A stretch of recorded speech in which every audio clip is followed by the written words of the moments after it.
We're talking about the Himiway Escape, one of the most popular e-bikes on the market today. So let's dive into the specs. The motor is a 750 watt. It's a big one, continuous rated gear, high-speed brushless rear hub motor. That's important.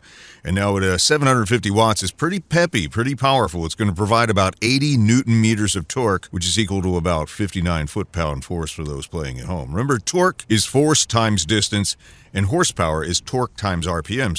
Since we don't have the RPM stats here, we're not sure what the horsepower is, but that would be interesting, and I'm sure some techie can supply that information in the comments below. The weight of the bicycle, it's heavier than the cruiser. It's 92 pounds, which is, yeah, that surprised me too, trying to pick this bad boy up. So it's got a little bit more girth to it. Remember, it's that big motor. That 750 watt motor provides a lot of weight as well, but it's interesting that it weighs more than the cruiser. The recommended rider heights, 5'2" to 6'4". Now, I'm going to be honest, the seat is not a standard seat, so it's not adjustable, it's not replaceable, you can't really do much with it.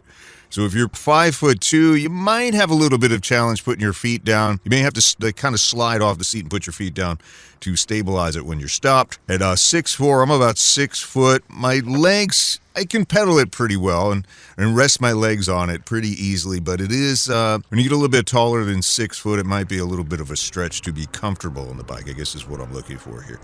Now, what's nice about this, as opposed to the Himiway Cruiser, this has front and rear spring suspension, where the Cruiser only has the front suspension, so you need a seat post with suspension if you want to make that ride a little softer. So this is actually better for off-road, believe it or not. Maximum load's about 330 pounds. That's rider and any baggage you got on there. Top speed, before you hack it or unlock it, is about 22 miles an hour. Supposedly, with that 750 watt motor, if you do hack into the controller, you can get it up to 28 miles per hour, but you can certainly do that, and there's lots of videos that will show you how to do that, and we'll show you how to do that in a future video on this too. Brakes, you've got hydraulic disc brakes.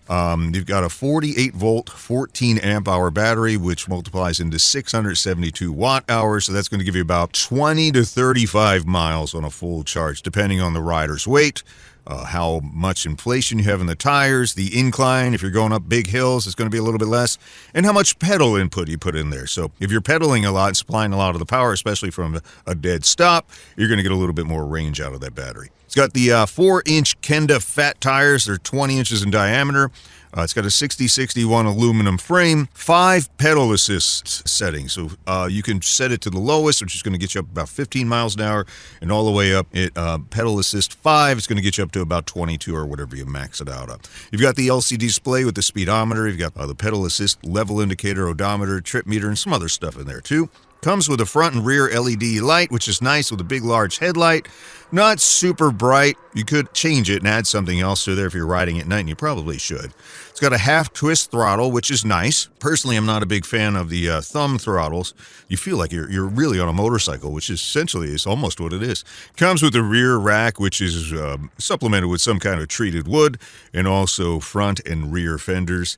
And the front of the bike has a mount area if you can put in an optional rack or something else on there too. So it's a pretty capable bike. It feels a lot more balanced.